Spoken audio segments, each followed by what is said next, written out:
You know, I grew up here, and piecing it together has always been a part of living in rural Maine. Working multiple jobs, seasonal jobs. This is not a new thing for us.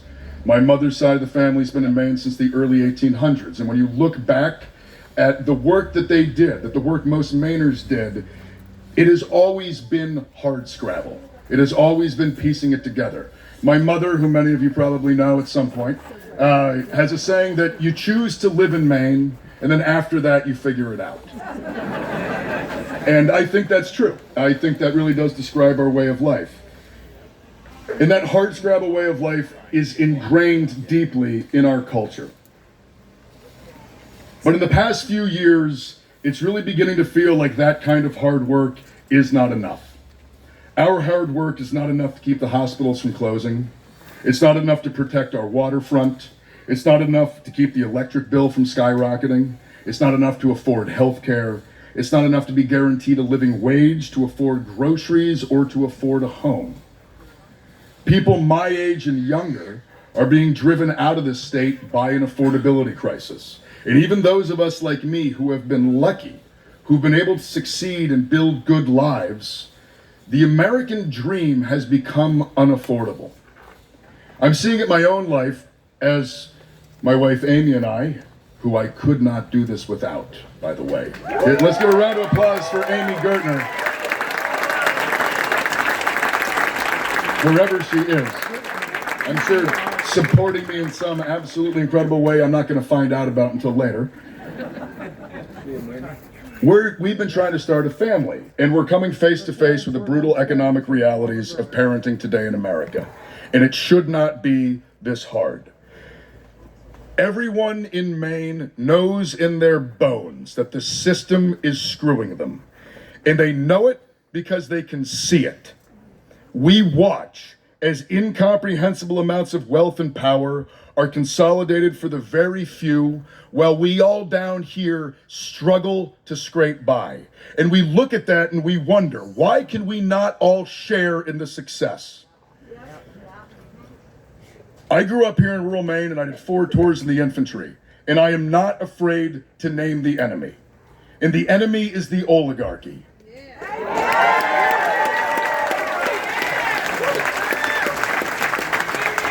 The enemy are the corporate interests, the billionaires that want to hoard wealth, and the establishment politicians that serve them. But let's be clear. This is very important. Our system is not broken. We do not live in a broken system. We live in a system that is functioning exactly as intended. And it is a system that has been built by the political class to enrich and support corporations and billionaires on the backs of working people.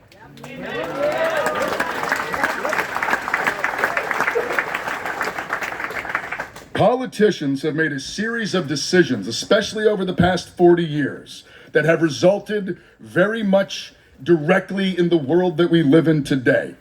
Their choices have left many of us with very little, while very few accrue vast amounts of wealth. In 1990, there were fewer than 100 billionaires in the United States. Today, there are over 800. When you look around, do you feel like you live in a community 8 times wealthier than the one you lived in 1990? Yeah, I sure as hell don't either. The world that we live in today is not organic, and it is not natural. Our political and economic crises are choices that have been made through policy. And it means that we do not have to live in this world.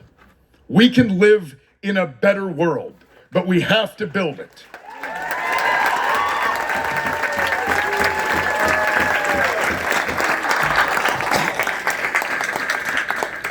The shameful truth of all of this is that the blame cannot simply be laid at the feet of one political party. We have 2 parties that want the votes and the allegiance of working people, but don't do anything to deserve it. No one is owed allegiance up. This is something I believe in deeply. Loyalty needs to go down. Loyalty is to the people that you need to serve and protect, who cannot protect themselves.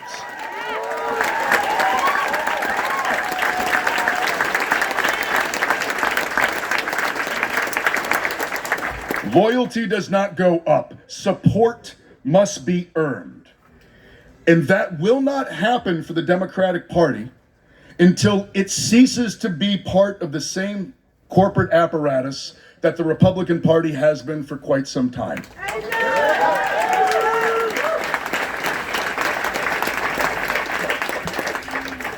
It seems to me that the national level leadership of the Democratic Party has developed a theory of management, while Republicans have developed a theory of power. And if you go up against a theory of power without one of your own, you will lose 100 out of 100 times. And so it is up to us to build that power down here and turn our party back into the party that we want it to be and that we need it to be.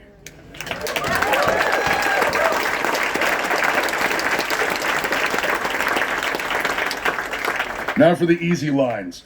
Susan Collins has got to go.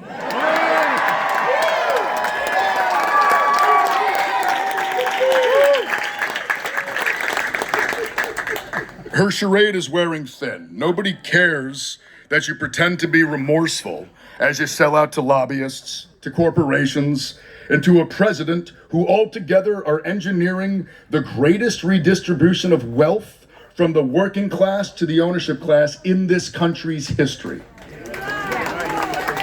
Symbolic opposition does not reopen hospitals. Weak condemnations and concerns do not bring back Roe v. Wade.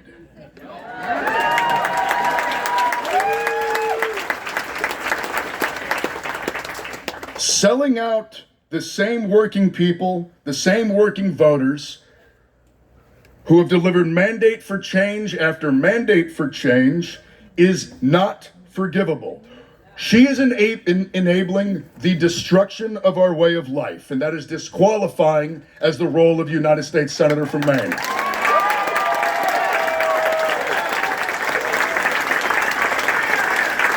Maine deserves better than Susan Collins, but Maine also deserves an alternative who is not at risk of being mistaken as being beholden to the same status quo.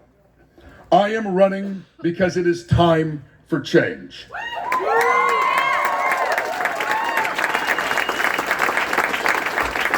I am running because I believe in a better democracy, and I believe that a better world is possible. And I believe that a politics that is willing to sell anyone out will eventually sell everyone out.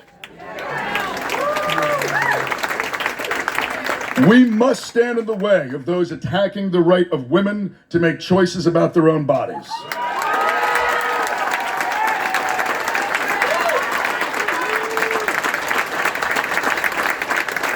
We must stand in the way who are trying to attack the rights of the EU community to have the same liberties and protections as everyone.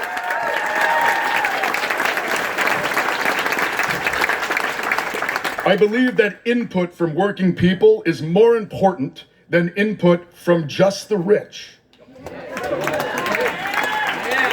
I believe that we should not be settling for crumbs while billionaires eat the cookie we baked.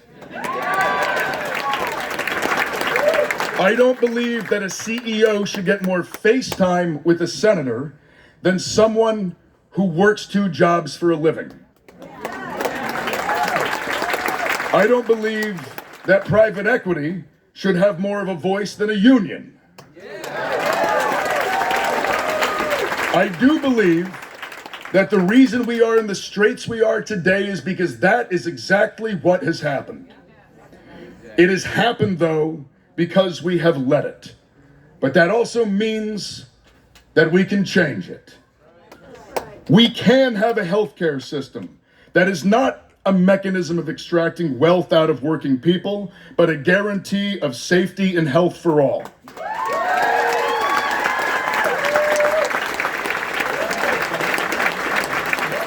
We can have a system where major life events like buying a home or getting a college education can be points of joy and pride and not relegation to a lifetime of debt.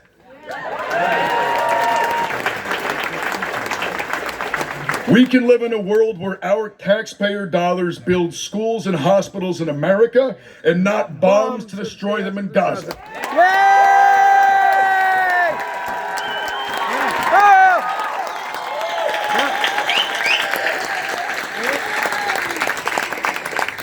We can take back the wealth that we created that belongs to us, that has been stolen by corrupt politicians and the corporations who bought them. We can use the power of government to usher in a golden age for workers and unions and not double down on gig work and union busting for the benefit of Wall Street and CEOs.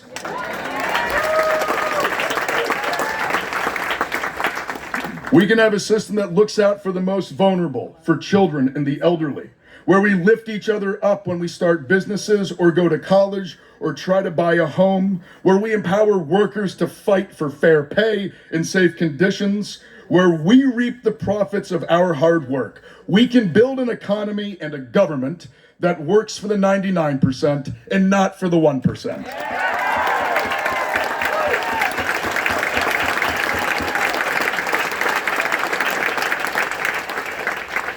And we are the answers to our struggles. All of us here, the people of Maine, mobilized and organized. I'm holding these town halls not just to campaign or in service of some political party. I'm holding them because I want to talk to working Mainers. I believe that the concerns of working people in this state are not being heard and not being represented. I'm holding them because in order to represent working people, you have to go into their communities and listen to them. Susan Collins hasn't held a town hall since Bill Clinton was president.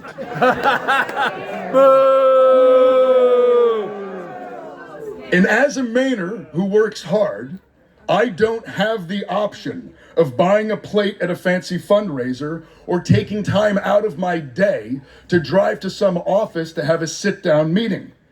If I want to talk to my senator, they're going to have to come to Ellsworth, and I'm going to have to come in the evening and listen to them talk and ask them questions.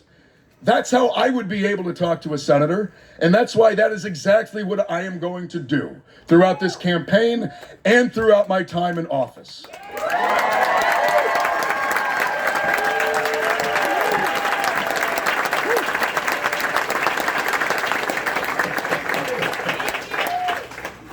But I'm also doing these town halls because I want to go around the state of Maine with a message. Power exists for those who are willing to organize and to take it. Power is for the people. We have legacies in this country that we can draw on that show us this truth. We have the legacies of the labor movement. We do not have a 5-hour work, or an 8-hour work day and a 5-hour work week because somebody wrote a nice letter and asked for it. We have it because working people organized and fought for it in the streets. The progress we have made on civil rights did not come from somebody having a meeting in a congressional office. It came from decades of hard work by activists across this country, putting their bodies on the line to fight for justice.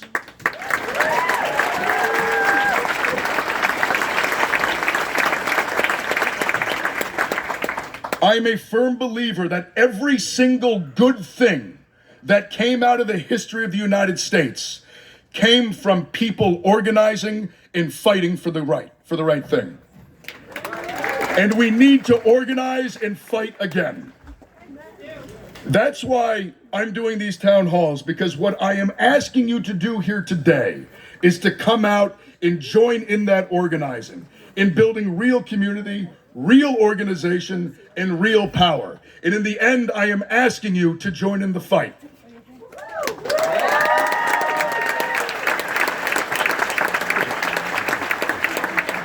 So I am not just asking you to vote for me, although I'd like that. And I'm not just asking for you to donate money to me, although I would like that very much too. There's an irony that in order to get money out of American politics, we have to raise an immense amount of money. Very frustrating reality. More importantly, though, I'm asking you to show up. I'm asking you to come out, to go to events, to knock on doors, to learn how to canvass, to do the hard work, to do what is most uncomfortable, and that is to talk to your neighbors. But it is only together that we can all help write a new story that leads us out of this troubling chapter in our history. And when we have beaten back fascism,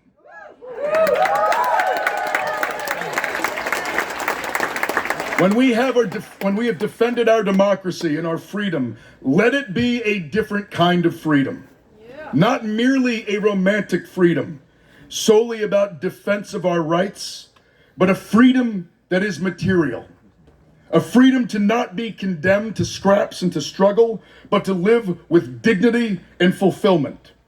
The freedom not to be bled dry for somebody else's profit, but the freedom to have a healthcare system that gives us real healthcare. The freedom to have a roof over our heads that is our own. The freedom to have time to build, to create, and to live lives not just of survival, but of fulfillment.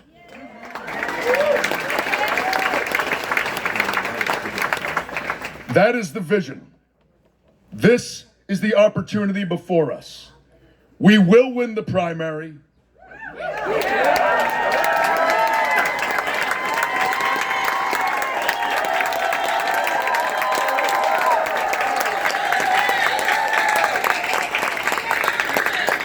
We will win the general.